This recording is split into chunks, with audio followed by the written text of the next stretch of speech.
Ibu itu adalah madrasatul ula. Ibu adalah madrasah pertama bagi anak-anaknya. Hari ini kembali diingatkan kepada dasar-dasar norma keagamaan kita, bahwa yang paling bertanggung jawab pertama untuk mendidik putra-putri kita itu adalah kita.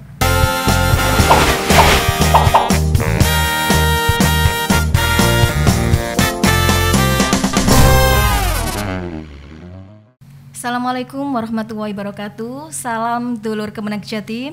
Ya apa kabar rek? Sehat-sehat ya semuanya? Alhamdulillah. Saya doakan di masa-masa pandemi seperti saat ini, dulur semuanya dalam keadaan sehat walafiat.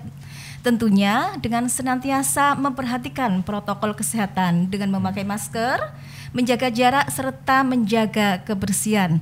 Baik dulur Kemenak Jatim, kali ini kita berada pada program perdana podcast Kemenak Jatim, sebuah program baru dari kantor wilayah Kementerian Agama Provinsi Jawa Timur yang akan membahas segala hal terkait dengan Kementerian Agama, terutama yang ada di Jawa Timur. Jadi nanti ya kita akan membahas hal-hal yang lagi update terkait dengan Kementerian Agama agar tidak terjadi sesuatu yang membingungkan di masyarakat. Nah, dengan adanya podcast ini kita akan membahas langsung bersama dengan narasumber yang tentunya terpercaya. Oke, dulur Kemenak Jatim, kali ini kita sudah menghadirkan seorang narasumber yang tentunya beliau ini kredibel dan oke banget. Siapa lagi kalau bukan Bapak Kepala Kantor Wilayah Kementerian Agama Provinsi Jawa Timur, Bapak Dr. Haji Ahmad Zayadi, Magister Pendidikan. Assalamualaikum warahmatullahi wabarakatuh. Waalaikumsalam warahmatullahi wabarakatuh. Mbak Isna sehat? Alhamdulillah, nggih, Alhamdulillah sehat, nggih. Iya, Bapak, kita saat ini berada di program baru podcast Kemenak Jatim. Mungkin ada tanggapan khusus Pak terkait dengan program ini? Iya, saya kira ini menjadi bagian dari program yang sangat inovatif begitu, memberikan respon atas perkembangan yang terjadi di luar semacam itu. Maka tentu harapan kita semuanya, kawan-kawan humas, bisa lebih memberikan respon produktif untuk bisa menyahuti apa yang sedang berkembang di masyarakat.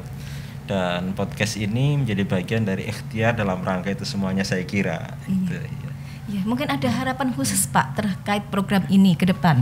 Iya, karena program ini podcast gitu ya. Jadi tentu saya berharap betul isu-isu yang dibahas di forum ini benar-benar isu yang news begitu, isu yang aktual, yang terkini, yang dengannya lalu kemudian publik mengharap-harapkan kira-kira apa, bagaimana penjelasan dari A sampai Z-nya terkait dengan isu yang berkembang di masyarakat dalam perspektif kantor wilayah Kementerian Agama Provinsi Jawa Timur. Iya, baik Bapak, ini tema yang akan kita angkat kali ini terkait dengan pendidikan di masa pandemi COVID-19 ini. Nah, yang telah diberlakukan oleh pemerintah adalah sistem daring, tapi hingga saat ini mungkin Bapak sudah banyak viral di media massa atau media sosial, banyak kalangan yang terutama ibu-ibu ini Pak, yang merasa keberatan dengan kebijakan daring ini. Mungkin tanggapannya seperti apa Pak? Betul, jadi memang kita perlu sangat hati-hati menyikapi pembelajaran daring dan sekaligus ajakan dari ibu-ibu hari ini yang kemudian sangat ramai untuk kembali proses pembelajaran itu dilaksanakan secara tatap muka. Ini yang sekali lagi mohon betul peta epidemiologi dari COVID-19 ini menjadi rujukan terpenting dalam rangka menetapkan kira-kira model pembelajaran seperti apa sih yang paling pas begitu. Karena dalam suasana seperti ini memang untuk mendapatkan sesuatu yang sangat sempurna saya kira akan sangat sulit ya, karena memang kondisinya saja kita sebut kondisi yang sedang tidak normal begitu. Karena kondisi yang tidak normal itulah maka kemudian perlu ada fleksibilitas layanan. Satu itu, fleksibilitas layanan. Kemudian yang kedua, perlu ada kebijakan yang tentu harus menyesuaikan dengan kondisi yang sedang tidak normal ini. Justru ketika kemudian kondisinya tidak normal, tapi kemudian menggunakan perangkat-perangkat, instrumen-instrumen yang normal, itu yang pada akhirnya ada disparitasnya akan semakin menganga. Jadi ini pentingnya kemudian kita melakukan fleksibilitas sekaligus adaptabilitas layanan di situasi COVID-19 yang memang tidak normal tadi itu. Sekali lagi perlu kehati-hatian kita semuanya. Ya, mungkin alasannya ibu-ibu ini Pak melihat pasar sudah ramai, mal-mal juga ramai. Akhirnya mereka pun yang mungkin merasa berat mendidik anak langsung ini. Betul. Iya, karena memang dalam banyak hal kita juga mendorong civil society itu untuk bersama-sama mewujudkan masyarakat produktif, tetapi produktivitas yang sedang berkembang, tumbuh dengan sangat leluasa itu kemudian tetap menggaransikan, memastikan bahwa mereka tetap dalam kondisi keamanannya. Mereka tetap mempertahankan protokol kesehatan dengan baik. Tetapi ada satu hal yang saya kira mengagetkan kita semuanya, misalnya kejadian di Pariaman hari ini yang juga sangat ramai. Sebuah kawasan yang karena zonanya itu hijau, maka kemudian pembelajaran dilakukan dengan tatap muka. Tetapi kita kaget kemarin ketika ternyata ada sekian guru dari satuan pendidikan itu yang kemudian dinyatakan terkonfirmasi positif. Dalam suasana pembelajaran tatap muka yang tentu guru itu tidak hanya berdiri di depan, tentu ada kadang ke belakang, ke depan memberikan penjelasan secara individual kepada murid-murid kita. Bahkan jauh sebelum proses pembelajaran di kelas dilaksanakan, mereka juga harus menyapa murid-murid mereka. Terjadi kontak fisik. Ini yang kemudian kita lihat kejadian di Pariaman itu, lalu ada sekitar 130 yang kemudian hasil dari tracking mereka. Nah, ini yang saya kira juga harus kemudian kita antisipasi. Ala kulli halin saya kira hifdun nafs, menjaga jiwa, menjaga diri, menjaga kesehatan pribadi-pribadi itu harus lebih diprioritaskan. Betul. Sementara untuk aspek-aspek yang lainnya saya kira tadi perlu ada adaptabilitas, perlu ada fleksibilitas, penyesuaian-penyesuaian dalam rangka suasana yang tidak normal ini.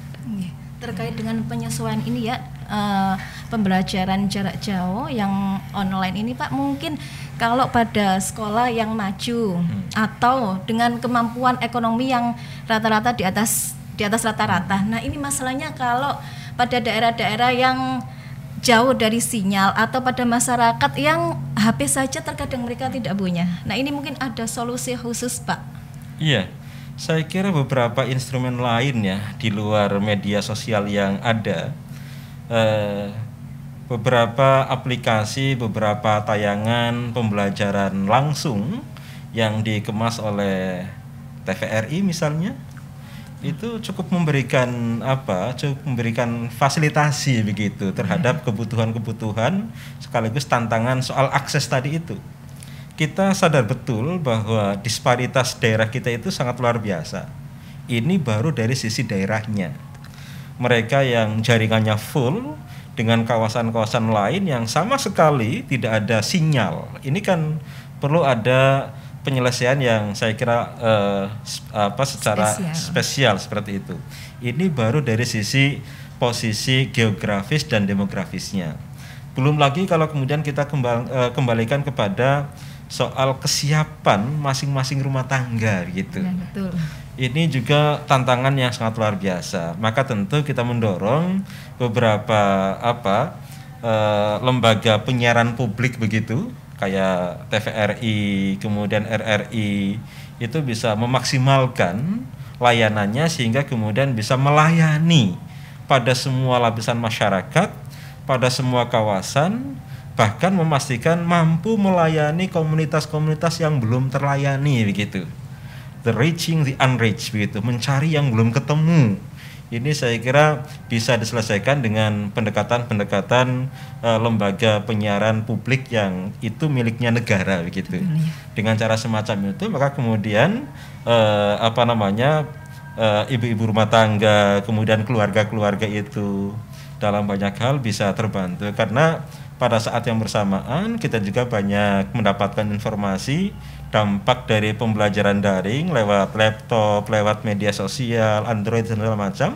Itu juga ada kejenuhan tertentu di anak-anak kita, terutama anak-anak yang masih SD di bawah kelas-kelas dasar itu ya, kelas 4 ke bawah itu. Ini juga perlu sekali lagi, memang suasananya sedang tidak normal, maka kemudian segala sesuatunya dilakukan penyesuaian-penyesuaian. Betul Bapak. Nah ini anak-anak belajar daring dari rumah. Ada juga ibu-ibu seperti saya ini Pak misalnya ya. Suami istri bekerja, anak di rumah harus melakukan daring, hanya ada mungkin ada neneknya yang tidak bisa memantau terus. Betul. Otomatis ini paling tidak menimbulkan efek-efek negatif yang mungkin kita tidak inginkan Pak.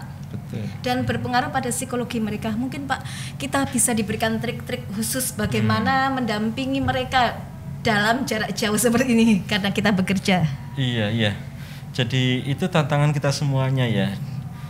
Satu hal yang ingin kami sampaikan pada publik adalah bahwa kejadian pandemi COVID-19 ini lalu menyadarkan kita semuanya bahwa sesungguhnya hakikat pendidikan itu bukan pada satuan pendidikan. Karena kesejatiannya ada pada proses belajar itu sendiri. Jadi hakikat pendidikan itu ya belajar itu. Karena hakikatnya belajar, maka kemudian belajar dapat dilaksanakan dimanapun. Nah itu sebabnya lalu kenapa dalam konsep lama pendidikan kita mengenal ada tripusat layanan pendidikan itu. Pendidikan itu bisa di satuan belajar itu bisa di satuan pendidikan, kemudian bisa di masyarakat, atau bisa di keluarga-keluarga itu. Nah ini hakikat belajar begitu. Nah selama ini memang para orang tua ini sudah kadung lama menikmati menyerahkan urusan pendidikan anak-anaknya kepada satuan pendidikan. Betul. Sehingga ketika kemudian terjadi pandemi semacam ini semuanya gagap begitu. Nah ini lagi-lagi menyadarkan bahwa ibu itu adalah madrasatul ula. Ibu adalah madrasah pertama bagi anak-anaknya. Hari ini kembali diingatkan kepada dasar-dasar norma keagamaan kita, bahwa yang paling bertanggung jawab pertama untuk mendidik putra-putri kita itu adalah kita. Betul. Tidak langsung kemudian didelegasikan kepada satuan pendidikan, kepada masyarakat, dan kepada entitas-entitas yang lainnya. Tetapi tentu ini kesempatan terbaik untuk masing-masing kita belajar dan membelajarkan.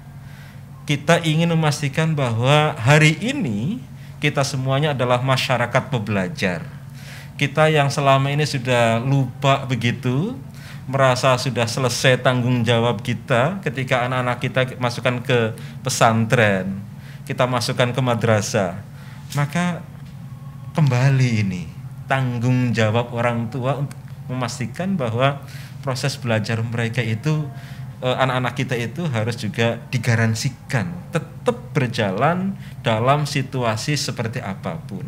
Kembali saya ingatkan, hakikat pendidikan itu bukan pada satuan pendidikan, bukan pada masyarakat, tetapi hakikatnya ada pada proses belajar itu sendiri. Belajar itu bisa dilaksanakan di satuan pendidikan, bisa dilaksanakan di masyarakat, dan bisa dilaksanakan di keluarga kita masing-masing. Nah, sekali lagi ini totalitas kita itu tidak hanya menjadi orang tua, tapi kita juga menjadi pendidik, kita ini menjadi mu'alim, kita ini menjadi murabi, kita ini menjadi mu'adib, terutama untuk pendidikan anak-anak kita. Baik, Bapak, ini terkait dengan peran ibu sebagai pendidik utama dalam pendidikan anak-anak. Ini bagi ibu-ibu yang berpendidikan oke, tapi bagi ibu-ibu yang pendidikannya rendah akan sangat merasa kesulitan sekali Pak ketika harus mengajari anaknya sesuai dengan tingkatan kelasnya. Betul. Bagaimana Pak?